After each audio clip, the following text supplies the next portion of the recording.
Génesis 9. Dice, bendijo Dios a Noé y a sus hijos y les dijo, fructificad y multiplicaos y llenad la tierra. El temor y el miedo de vosotros estarán sobre todo animal de la tierra y sobre toda ave de los cielos, en todo lo que se mueva sobre la tierra y en todos los peces del mar, en vuestra mano son entregados. Todo lo que se mueve y vive os será para mantenimiento, así como las legumbres y plantas verdes os lo he dado todo. Pero carne con su vida, que es su sangre, no comeréis. Porque ciertamente demandaré la sangre de vuestras vidas, de mano de todo animal la demandaré, y de mano del hombre, de mano del varón su hermano, demandaré la vida del hombre. El que derramare sangre de hombre, por el hombre su sangre será derramada, porque a imagen de Dios es hecho el hombre. Mas vosotros fructificad y multiplicaos, procread abundantemente en la tierra y multiplicaos en ella. Este capítulo de Génesis 9 es un capítulo muy importante, es un parteaguas, ¿no? Entre un antes y después. Aquí es como el inicio de un nuevo mundo. ¿Por qué? Porque la civilización anterior había sido destruida. Todo ser viviente había sido exterminado por medio de un diluvio universal como consecuencia de su rebeldía y de su pecado. Los únicos que sobrevivieron fue Noé y su familia mediante un arca que fue el medio que Dios les dio para salvación. Y el arca habíamos dicho que es un tipo de Cristo porque es el medio que Dios da. Nosotros no podemos ser salvos de ningún otro medio que no sea el que Dios nos ha dado. Así como Dios dio esa arca, es un tipo de Cristo, porque Cristo es el medio de salvación que Dios nos ha dado. Entonces, esa arca se hizo para que entrara la humanidad, pero la humanidad no quiso nada con Dios. Tuvieron la oportunidad, pero se burlaban, no quisieron arrepentirse y entonces toda la humanidad fue exterminada. Entonces, de repente, 8 personas, Noé, su esposa, sus hijos y sus nueras, se ven totalmente solos y bueno, los animales que tenían en el arca se ven totalmente solos. Imagínate que un día salgas y no haya nadie en las calles, nadie en las tiendas, nadie en la oficina, nadie en la escuela, nadie en los centros comerciales.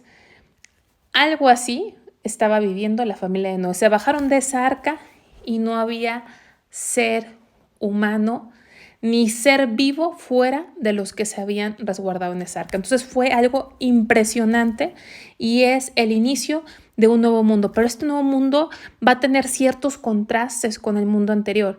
Al principio, cuando Dios creó la tierra en el capítulo 1, antes que el hombre pecase en contra de Dios, el hombre gobernaba y señoreaba sobre los animales en una relación armónica, en amor. Pero aquí vemos un factor que entra y ya no es el amor como ejerce esa administración el hombre sobre los animales, sino es en base al temor. Dice el versículo 2, el temor y el miedo de vosotros estarán sobre todo animal. A lo mejor nosotros pensamos que nosotros tememos a los animales y sí, hay cierta verdad, pero los animales también le temen y le tienen miedo al hombre y muchas veces sus reacciones son producto del miedo. Entonces vemos esta importante diferencia. Otra diferencia es que antes el hombre era vegetariano, solo se alimentaba de vegetales y verduras, pero a partir de este momento Dios abre ese abanico porque todo lo que Dios ha creado es bueno y entonces dice que todo lo que se mueve y vive os será para mantenimiento, así como las legumbres y plantas verdes os lo he dado todo, o sea, la alimentación balanceada, carne y verduras, ¿no? Sin tener que ir con el nutriólogo, claro que los nutriólogos son buenos, ¿no? Pero todos los principios básicos, fundamentales para la vida están en la palabra de Dios. Sin embargo, pone una restricción relevante.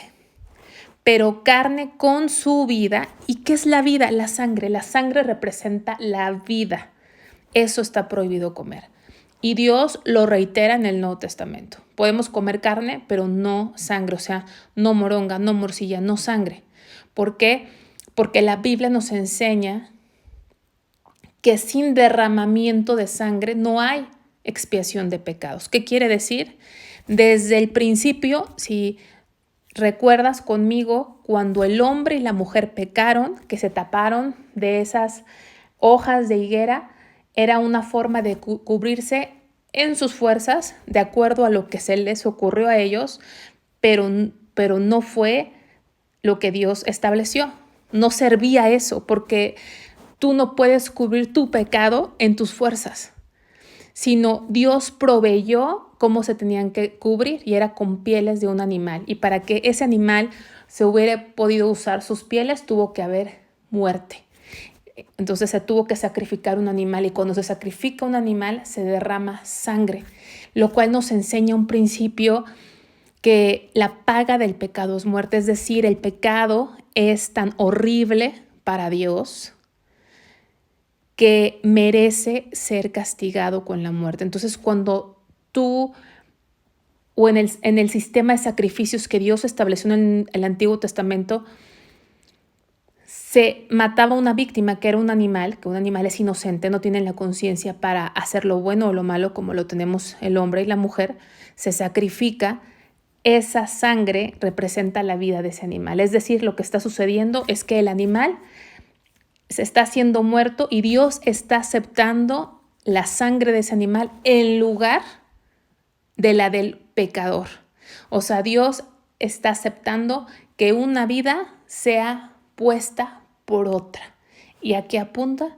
A lo que hizo Jesús, ¿sí? Dios mismo hecho carne, muriendo por los pecadores, quiere decir que Él tomó el lugar que nos correspondía a nosotros y por su sangre derramada que representa su vida, o sea, Él puso su vida por nuestra vida, entonces se pagó, se cumplió, se satisfizo la justicia de Dios porque el pecado merece ser castigado con la muerte y es porque Dios aceptó ese sacrificio que nosotros hemos sido perdonados porque alguien tomó nuestro lugar. Entonces la sangre no debería ser tratado como algo común y está estrictamente prohibido por la Biblia comer sangre. Y mucha gente no lo sabe, no lo entiende, no le ve nada de malo, pero es cuando vemos todo lo que hacemos mal, todo lo que queremos según agradarle a Dios. No hay forma de agradarle si no le conocemos. Es imposible. Y es lo que estamos tratando de hacer, conocer a Dios poco a poco con la ayuda de su Espíritu Santo. Entonces, porque ciertamente demandaré la sangre de vuestras vidas, de mano de tu animal la demandaré, y de mano del hombre, de mano del varón, su hermano, demandaré la vida del hombre. Entonces, de alguna forma, tenemos que ver que también hay una protección para los animales, ¿no? Porque se usan, Dios dice, para su mantenimiento. No puedes comer sus sangres, no puedes tomar la sangre común, tampoco puedes lastimar a un animal inferior por gusto, ¿sí?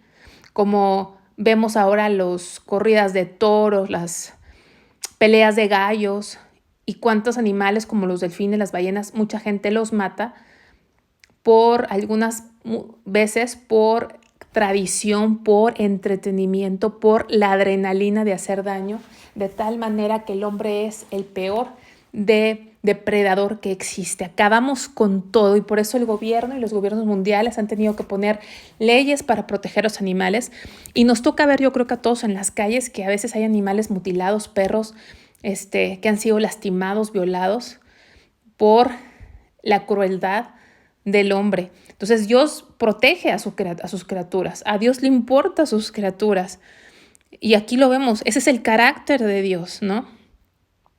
Entonces también protege al hombre de todo animal, o sea, el animal que va y mata a un hombre, la vida del hombre es preciada por Dios y nadie tenemos el derecho a quitar la vida voluntariamente a una persona, ¿no? Aunque vamos a ver aquí mismo que Dios estableció la pena capital. No es que se contraponga. Una cosa es yo quitar la vida en venganza, yo quitarle la vida a alguien porque tengo ganas de quitarle la vida o porque es un estorbo en mi vida y lo quiero eliminar. Eso es un pecado aborrecible por Dios. Tan es así que Dios estableció la pena capital, no porque a Dios le gusta la pena capital, sino para prevenir. Entonces vemos algo, la ley que Dios estableció, que es perfecta, no nada más es una ley para corregir o para castigar ya cuando se ejecutó el mal, sino es una ley tan perfecta que es preventiva, porque entonces el hombre decir, oye, si yo mato, me van a matar. Entonces, por lógica, se detiene. ¿Por qué? Porque va a ser peor. Entonces, mucha gente hoy en día, gente que dice que conoce a Dios, va en contra de la pena de muerte, pero creo que si somos personas que deseamos agradar a Dios, necesitamos conocer a Dios. Y Dios aquí fue Él mismo quien la estableció. Claro, desafortunadamente hay tanta corrupción en los gobiernos que en muchos gobiernos terminan matando a gente inocente, ¿no? Que todo es producto del pecado, del hombre y de la mujer. Sin embargo, la pena capital en sí misma fue puesta por Dios para prevenir el incremento de la maldad. Porque no se ha seguido la ley de Dios, es por eso que la maldad está insostenible, está imparable. Y no hay nada ni nadie, si somos bien honestos, no hay gobierno, aunque sea de primer mundo o tercer mundo, no hay gobierno que en este momento pudiésemos decir que está conteniendo la maldad. Sería ¿cómo se podría decir? Sería ser muy inocente, muy crédulo, pensar que existen gobiernos que están conteniendo la maldad. No, la maldad está insostenible, está imparable. ¿Por qué? Porque nos creemos más buenos que Dios. Ay, no, ¿cómo vamos a hacer esto? Esto no lo debemos de hacer, ¿no? Y los derechos humanos que le llaman, en donde terminan protegiendo más a gente cruel que al inocente. Esas leyes no son lo que Dios estableció. Y obviamente también los animales que matan a personas, pues también deben ser castigados porque así lo está marcando la palabra de Dios. Entonces, en este nuevo mundo, en este nuevo comienzo, estamos viendo algunas diferencias. Otra es que antes el hombre y la mujer de alguna forma se gobernaban por la conciencia. ¿Qué es la conciencia? Ese foquito amarillo, definámoslo así, que Dios nos puso en el alma, en la mente, que nos alerta, que nos hace sensibles, que nos dice y emite una señal que nos dice lo que vas a hacer no es correcto. Yo creo que todos hemos sentido eso, o la mayoría de la gente, ¿no? Dicen que los únicos que no lo sienten son los psicópatas, no tienen conciencia, ¿no? ¿Y por qué hay psicópatas? Por la misma naturaleza caída. Acuérdense que cuando el hombre en Génesis 3 pecó, la imagen que Dios había hecho el hombre, que Dios hizo al hombre a su imagen y semejanza, pero esa imagen de Dios fue trastocada. En ese momento se ocasionó un efecto cósmico que afectó la raza humana, afectó el cosmos, el universo, todo fue un caos a partir de que el hombre se rebeló contra Dios. Entonces el hombre conserva la imagen de Dios, digamos que la huella de que fue creado la imagen de Dios, pero no es una imagen perfecta como inicialmente, sino es una imagen distorsionada. Entonces, cada ser humano que nace en esta tierra viene en una naturaleza caída, o sea, ya no viene a esa imagen genuina, fidedigna, legítima y plena de Dios, sino viene con una naturaleza que aunque guarda aspectos de la naturaleza de Dios, la mayoría de las áreas de nuestra vida actuamos en contra de Dios. Algunos unas áreas, otros otras áreas, y entonces ahí encontramos personas que tienen comportamientos diversos, unos parecieran más malos que otros, pero en general las conductas que mostramos cuando leemos la palabra de Dios nos damos cuenta que no son agradables a Dios. Entonces, repito, antes el hombre se gobernaba únicamente con la conciencia, pero aquí en este nuevo mundo estamos viendo un establecimiento. Cuando habla de la pena capital, automáticamente empezamos a ver que empieza a establecerse algo que le llamamos gobierno. De tal forma que el gobierno no lo estableció un hombre o la sociedad, sino Dios mismo estableció el gobierno. Es decir, el hombre necesitaba vivir bajo un gobierno porque si no vivimos bajo un gobierno, aunque ese gobierno no sea perfecto, el mundo sería un caos. O sea, la anarquía genera caos. Entonces, la pena de muerte no es de que alguien actúe en venganza, sino que se establece un gobierno en el que se juzgarían los actos y si hubo un acto de homicidio, entonces sería castigado con la pena de muerte. Y ese homicidio incluye el suicidio. ¿Por qué? Porque a final de cuentas entendemos que el único que tiene derecho a dar la vida y a quitar la vida es Dios. Porque el que la dio es el que la quita y Él es el que da la vida. Entonces, cuando nosotros aún nos queremos quitar nuestra propia vida, estamos yendo en contra de Dios porque no somos dueños de nuestra propia vida. Por eso es tan drástico aquí la pena capital para el hombre cuando le quita la vida a un ser humano. Y aquí dice precisamente que el que derramare sangre de hombre, por el hombre su sangre será derramada, es la pena capital, porque a imagen de Dios es hecho el hombre. Claro, fue hecho imagen de Dios. Repito, fue una imagen que se distorsionó en la caída, pero queda en el hombre de alguna forma la huella, ¿no? De que fuimos creados a imagen de Dios. Entonces, les manda aquí que fructifiquen y se multipliquen. A pesar del pecado, a pesar de todo lo que el hombre había hecho en contra de Dios y que tuvo Dios que meter su mano exterminando a la vida en la tierra, aún así vemos el amor de Dios diciéndole al hombre, fructifica, multiplícate, procrea abundantemente. O sea, está Dios bendiciendo a ese pueblo, al hombre, a pesar de que si nosotros fuésemos Dios, como somos de enojones, de rencorosos, pues ya hubiéramos destruido al mundo para jamás volver a crear al hombre, ni para perdonarle la vida a nadie. Si fuéramos Dios ya hubiéramos acabado con todo, pero vemos la misericordia de Dios deseándole el bien al hombre en esta tierra. Dice, y habló Dios a Noé y a sus hijos con él diciendo, he aquí que yo establezco mi pacto con vosotros y con vuestros descendientes después de vosotros. Y con todo ser viviente que está con vosotros, aves, animales y toda bestia de la tierra que está con vosotros, desde todos los que salieron del arca hasta todo animal de la tierra. Estableceré mi pacto con vosotros y no exterminaré ya más toda carne con aguas de diluvio, ni habrá más diluvio para destruir la tierra. Y dijo Dios, esta es la señal del pacto que yo establezco entre mí y vosotros y todo ser viviente que está con vosotros por siglos perpetuos. Mi arco he puesto en las nubes, el cual será por señal del pacto entre mí y la tierra. Y sucederá que cuando haga venir nubes sobre la tierra, se dejará ver entonces mi arco en las nubes. Y me acordaré del pacto mío que hay entre mí y vosotros y todo ser viviente de toda carne, y no habrá más diluvio de aguas para destruir toda carne. Estará el arco en las nubes y lo veré y me acordaré del pacto perpetuo entre Dios y todo ser viviente, con toda carne que hay sobre la tierra. Y pues, dijo pues Dios a Noé, esta es la señal del pacto que he establecido entre mí y toda carne que está sobre la tierra. Entonces, vemos aquí en este nuevo comienzo que Dios habla de un pacto.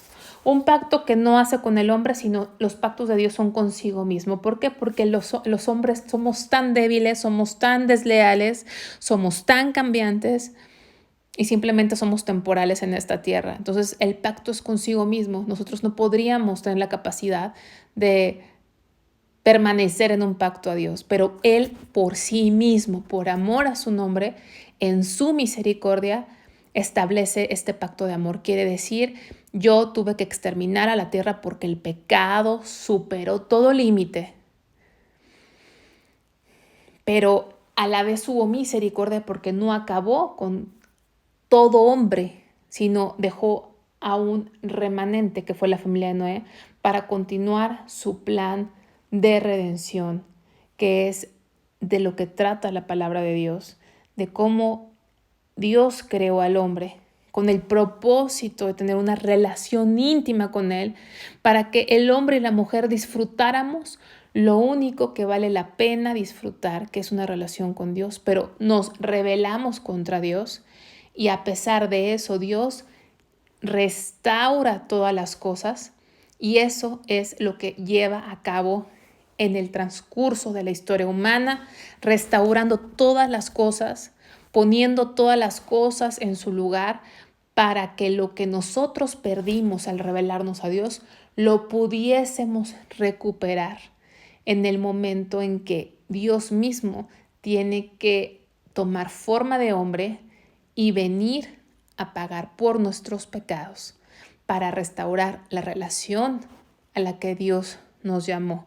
Entonces, la misericordia de Dios en el diluvio es un acto de juicio, pero también de misericordia, porque no exterminó a todos y porque no truncó su plan de salvarnos. Si no hubiera destruido Dios a la tierra, entonces no habría quedado ni una sola persona para continuar la línea genealógica pura y limpia para que viniera el Salvador a morir por nosotros. Entonces hay mucha profundidad, quizá no alcanzamos a entender todo, pero lo creemos por fe y también a medida que avanzamos en el estudio de la palabra de Dios, Dios va abriendo nuestro entendimiento, no mental, no de nuestro cerebro físico, sino nuestro entendimiento espiritual. Entonces, este pacto, el símbolo de este pacto es el arco iris. Por eso existe ese arco iris que siempre que vemos un arco iris no podemos dejar de decirle a la persona que está a nuestro lado, mira, ya viste el arco iris, porque es algo hermoso. Y ese arco, un arco siempre nos recuerda, ¿no? Un arco, una flecha es para atacar, para matar. Apuntamos la flecha hacia donde queremos exterminar, ¿no? Pero el arco no está dirigido hacia la tierra, sino es un arco que está apuntando hacia el cielo. Es decir, que Dios dijo, no voy a exterminar con agua la tierra. O sea, que el mundo no va a acabarse el mundo por un tsunami, por una tormenta. No va a ser así. Sí hay un final para este mundo, porque este mundo, como les dije, fue totalmente contaminado desde la caída y pues le hemos aumentado tremendas contaminaciones.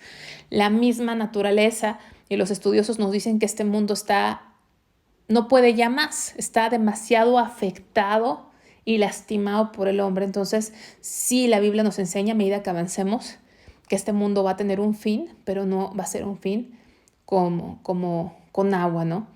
¿Por qué? Porque Dios así lo prometió. Entonces, así como el diluvio universal nos ilustra como un monumento a la justicia de Dios que aborrece el pecado, el que hoy el mundo siga y que todos los días nos levantemos y el sol está en su lugar y la luna también, y que la tierra que gravita en medio de la nada no se haya caído, también es un monumento de la misericordia de Dios, porque no hay día en que un Dios santo tendría todo el derecho a destruir a toda la humanidad, pero no lo ha hecho porque cada día muestra su misericordia y nos da oportunidad de volvernos a Él. Entonces, podemos continuar con el versículo 18. Y los hijos de Noé que salieron del arca fueron Sem, Cam y Jafet. Y Cam es el padre de Canaán. Entonces tenemos a 3 hijos de Noé, que es muy importante porque de esta familia se formó todas las familias de la tierra. Sem, Cam y Jafet. Dijimos que son 3, pero aquí nos menciona que Cam tuvo un hijo que se llamó Canaán. Y es muy importante porque Canaán llegó a ser un pueblo que vamos a ver en la palabra de Dios, y finalmente Canaán es lo que estaba ubicado en el territorio que hoy conocemos como la Palestina o donde está ubicado Israel. Estos 3 son los hijos de Noé y de ellos fue llena toda la tierra. O sea, todos los rasgos físicos de toda la raza humana estaban presentes en los genes de la familia de Noé. Dice, después comenzó Noé a labrar la tierra y plantó una viña y bebió vino y se embriagó y estaba descubierto en medio de su tienda. Y Cam, padre de Canaán, vio la desnudez de su padre y lo dijo a sus 2 hermanos que estaban afuera. Entonces Sem y Jafet tomaron la ropa y la pusieron sobre sus propios hombros y andando hacia atrás cubrieron la desnudez de su padre, teniendo vueltos sus rostros, y así no vieron la desnudez de su padre. Despertó Noé de su embriaguez y supo lo que había hecho su hijo más joven y dijo, Maldito sea Canaán, siervo de siervos, será a sus hermanos. Vamos a dejarlo hasta aquí el 25 y vamos a ver este suceso tan desafortunado de Noé, que era un hombre justo, un hombre que había hallado gracia delante de Dios, un hombre que predicó y que le creyó a Dios. Ahora vemos un tropiezo. De tal forma que tenemos que ser muy cautelosos, porque aunque tengamos una vida en total devoción a Dios, en total entrega y servicio a Dios, si no estamos atentos a los detalles de nuestro caminar diario, si no estamos continuamente en una relación con Dios, hablando con Dios, en nuestra casa, en nuestra intimidad con Dios, somos propensos al mal porque está en nuestra naturaleza humana. Y entonces, a pesar de que este fue un tremendo hombre de Dios, vemos que no estuvo exento de caer en una embriaguez. Y esa embriaguez, pues lo llevó a hacer el ridículo como mucha gente. Cuando están tomados, hacen cosas que jamás harían estando sobrios. Y entonces fue un espectáculo triste para la familia. Para su familia fue triste esta situación. Entonces, en un ratito, en un mal paso, en una mala decisión, la reputación que hemos formado para gloria de Dios en nuestra vida puede verse afectada. Pero vemos que está inspirado por Dios la palabra de Dios. No escribió un hombre porque a lo mejor un hombre hubiera querido tapar esta situación que le pasó a Noé, ¿no? ¿Para qué comentarlo? O a lo mejor otro hombre hubiera entrado en detalles morbosos que nada más provocan malos pensamientos y curiosidad, y no lo hizo así. Dios nos dijo exactamente lo que Él quería decirnos, ¿no? Lo que entendemos es que se embriagó y uno de sus hijos, Cam, vio su desnudez. Entonces, no nos dice que pasó una violación, que pasó algo, un acto, no dice nada de eso, sería especular. Simplemente podemos entender, porque el Antiguo Testamento en su mayoría está escrito en hebreo, que la palabra desnudez que utiliza es una palabra hebrea que es erguá, que se escribe E-R-W-A-H y significa desnudez vergonzosa, o sea, habla de una conducta inmoral. Mientras en hebreo hay otra palabra que es eirom, E-I-R-O-M, que significa una desnudez sencilla, una desnudez cuando alguien está descubierto, pero la palabra hebrea que se usa aquí habla de un acto inmoral, de una desnudez que es vergonzosa. Entonces el hijo, en lugar de cubrir a su padre, que es lo que siempre tenemos que hacer, es cubrir a la familia, en lugar de cubrir a su padre, lo vio, no sabemos qué más hizo o qué más pensó, ni es para que especulemos, pero el hecho de ver de una forma inmoral a tu padre o a tu madre no es agradable a Dios. Entonces quiso también, pues,